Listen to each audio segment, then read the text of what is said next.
Hey everyone, Quentin Burgess here. Going to go ahead and start my introduction for EDL 851. A little bit about myself. I am originally from Michigan and moved down here to Kansas way back in 2004. I went to Sterling College and I studied physical education. Also played football there, where I met my wife Lisa. Soon after our time at Sterling, we got married and had a couple boys. I've got a 10-year-old son and a soon-to-be 8-year-old son. I love being outside. I love watching movies. We like to travel a lot as a family. We're really into sports. The boys play a lot of sports, and just a kind of a little bit of everything outside, camping, fishing, swimming, the whole 9 yards. It's a picture there of the beach that I used to go to in Michigan when I was a kid. Definitely missing that on these 95 and 100-degree days down here in Wichita, for sure. Um, as far as what I do now, like I said, I like to cook. I'm actually the culinary arts teacher at Wichita North High School. We're a predominantly Hispanic school with, I want to say, about 80% free and reduced lunch. And so definitely an urban setting. I really, really enjoy working there. Definitely love teaching the culinary classes. And I am actually the head wrestling coach, and then recently named the head football coach there as well. So those things definitely keep me super busy, but I love doing them, so it doesn't bother me too much. And my kids and my wife are around a lot, and they come around and help out with those things. And it's good for our kids at the school to see me be a dad and a husband, and to have that kind of visual guidance, because I don't know that a lot of times kids have all those things, functional at least in their lives and in their homes. So, that's something important to me to kind of be that role model and that person for some of those kids. You can see here our kids are heavily involved in sports, and if I'm not doing something with my job, I'm usually coaching their baseball teams or their wrestling teams or my youngest boy plays soccer. I don't know anything about that, so he's kind of on his own there.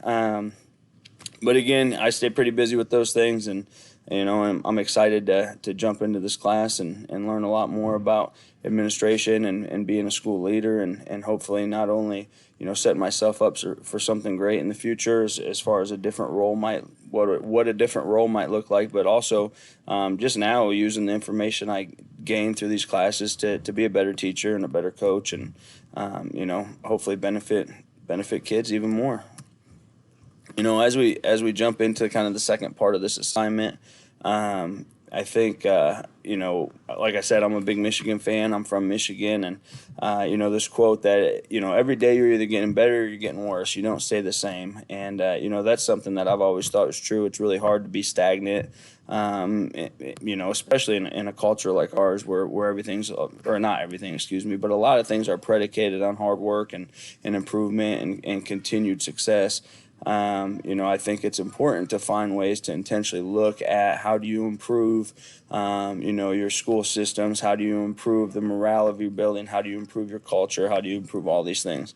One benefit to coaching, I think, and especially coaching, in different capacities and having some different hardships and learning how to build cultures and going through that process, that has allowed me to gain some relevant experience, I think, to just some of these things in general, and how it's important to get people invested. I think it's important to have, when we look at improvement, to have strategies that are data driven, things that are meaningful. I think it's, really vital to have staff input. I think when teachers feel like they have some ownership over what they're doing and they understand the why behind the improvement process, I think you get a lot more buy-in.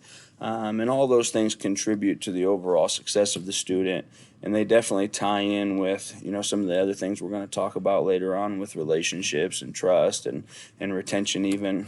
And so again, I think it's important to have meaningful involvement from staff and intentional improvement processes, not just, fly by your seat. This is the hot new thing for the semester or the school year, and in a year or two we're going to change and do something completely different, and we're not going to have we're not going to be very transparent about why we're doing that. And that seems to me like one of the things that really gets teachers upset, I guess, for lack of a better term. Moving on, like I had mentioned, retention, I think a lot of these things work together. As a leader and a person, studying to be in a leadership role, I can definitely see where it's important to have some sort of intentional or meaningful purpose behind different activities and things we do, and how we interact with staff and colleagues and coworkers, and really everybody in the building. Systems that we have set in place should be clear and organized. Like I said, when we're rolling out new systems, or the newest one is standard reference grading. We're rolling these things out. They should be clear and organized and well presented. I feel like a lot of times these things get presented in a way that it looks like it's not very well understood by the people that are asking us to implement these things, and it doesn't really create or generate a lot of buy-in with our teachers. And so, again, being able to do that in a way that's more clear cut and organized, I think would benefit, obviously, the staff and the school as a whole, but then also can contribute to that trust and relationship factor, which ultimately contributes to retention. I think something that helps with retention is to have goals, is to have obtainable goals. Our teachers should feel like they're having success, and not to say that we want to fluff those things, but I think we should be reasonable about our goals, and have things set in place that are achievable, and that give people a sense of purpose and belonging, and then ultimately generate this sense of community and school pride, and those things are super important. As a coach, I tell our kids and our coaching staff all the time, it's not me or the other coaches that are going to keep these kids, working hard and coming back day after day and busting their butts and doing all the things they need to do to be successful. Again, it's not us. We're there to lead and to guide them to those things. But it's the relationships that they have, with their colleagues or their teammates, in that reference, that keep them coming back, that keep them going through the tough times, and that also make the good times even that much more sweeter and enjoyable.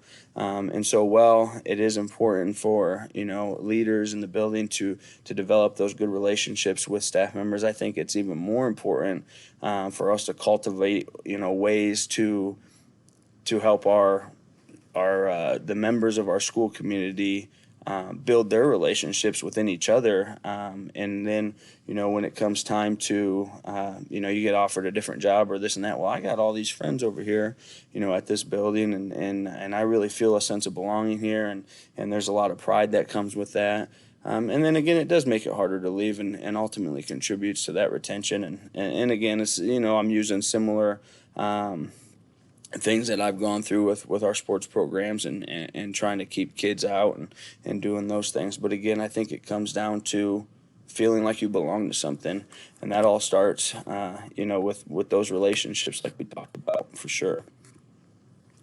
As far as well-being goes, I think for the kind of the reference I used here was, in order for an engine to function properly, it's got to have all the pieces working together. Now, I don't know the first thing about an engine, but it sounded really good when I threw it into this presentation.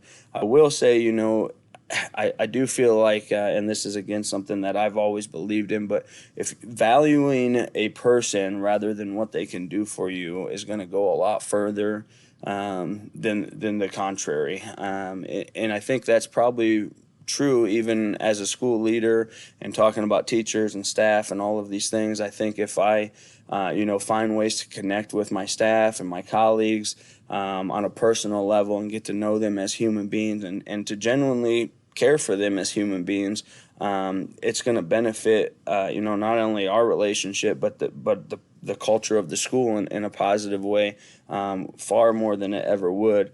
And again, that comes down to being intentional, like I said, with now we're talking about social and emotional health, physical health, all these things that go into the person as a whole and that well-being as a whole. So providing ways and opportunities to maybe sometimes you need to provide relief. Maybe part of a PD is a social and emotional period, and we learn how to handle some of those things, or we let our staff know, well, these are the references and resources that you have. I know in our district we have without understanding a whole lot of detail of it, I do know that we have some different hotlines and places that you can call, and if you're even struggling with things in your personal life, you can have some access to some help and guidance with those things, which ultimately do affect your ability to be functional in the classroom and to be highly effective when it comes to student success and all of those things. If you're not doing well, socially, emotionally, physically, then you can't be expected to go into a classroom and help all these kids from all different walks of lives that are dealing with all different things, and you can't help them be successful and get over the things that they're dealing with. The best way to explain that to me, in my mind, is when you get on an airplane and they always tell you, if something happens and the mask fall down from the ceiling, make sure you put yours on first before you worry about putting one on your kid or the person next to you or whatever the case might be. So I think the same thing is true, in this situation. We want to make sure that, our teachers and our staff are taken care of and that they are doing well from not only a physical standpoint, but also emotional and social, and being intentional with having different things in process, different PDs, different opportunities, even just making sure they know where these supports are at, so that they again can come to work every day and feel safe and comfortable and focus on putting the mask on, so to speak, for these kids. And so again, that is an important aspect of all of those things. Learning. So I love this little meme, or I don't know what you would even call it, and this is kind of funny because we all know teachers that get disgruntled and complain about PD all the time, but it's not that teachers hate PD, they just don't want stuff that wastes their time. So I think with learning and again, continued improvement, it's got to be something that's focused on student success or improving student success, and that can look a lot of different ways, but also it has to be something that impacts the teachers. It has to touch them. It has to be important to them, and the best way to do that is to get feedback and information on what is important to you, what do you need help with, and again, those things and reaching out to teachers build trust, they build relationships, and they again contribute to the overall well-being and culture of that building. Relationships, trust, and well-being. I'm kind of speeding up here because I'm getting close to my 15 minutes. It kind of flies by when you're having fun, I guess. But trust is a vital part of belonging. So, our teachers and our staff members need to feel like they can trust each other, they can trust the administration, they can trust school leaders, and this allows things to be fluid and consistent. They feel like things are going to be fair, that things are going to be treated justly, and there's not going to be a slight here or there, one way or another, and again, that contributes or is part of that relationship building piece. As far as well-being goes, we talked about that a lot from the social emotional part of that, and I think that just again caring for the person as a whole, not just the teacher, all of these things building together and investing into these people contribute to the culture of the building. And when you have all of these things as a norm, I think you have a really good situation to be in a school that people don't want to leave. So again, that does benefit your retention. We've talked a lot about relationships. Relationships are key. They're kind of the foundation. If you can connect with a person on a personal level and build that relationship, everything else becomes a lot easier. We all know that from various exercises and trainings and coaching and all these other different things. But again, that is important. You have to be able to connect with the people in your building, with your colleagues, with the staff members, and again, connect with them on things that aren't just superficial, that aren't just school based. Hey, how's your kid doing? How'd that baseball tournament go? Are you doing okay with this class? I know you got a difficult group of kids. Is there something I can do to help you? So on and so forth. And again, all of those things add up to create that culture of success that we want. And again, everything that we're doing here is designed to work together to increase student success. It should be strategically based. I think emotional IQ does play a role in these things. I think as a leader, having a high emotional IQ and being able to understand when somebody's struggling or recognize plays an important role and can definitely benefit you in the long run. Again, all of these topics and all of these things we talked about work together to promote a good culture, a positive culture, and great relationships that are built on trust, understanding, and empathy. And again, all of these things contribute to student success. If you don't put your mask on first, you can't help the kids. So you got to make sure you're taking care of them, got to make sure we have good relationships, and trust each other.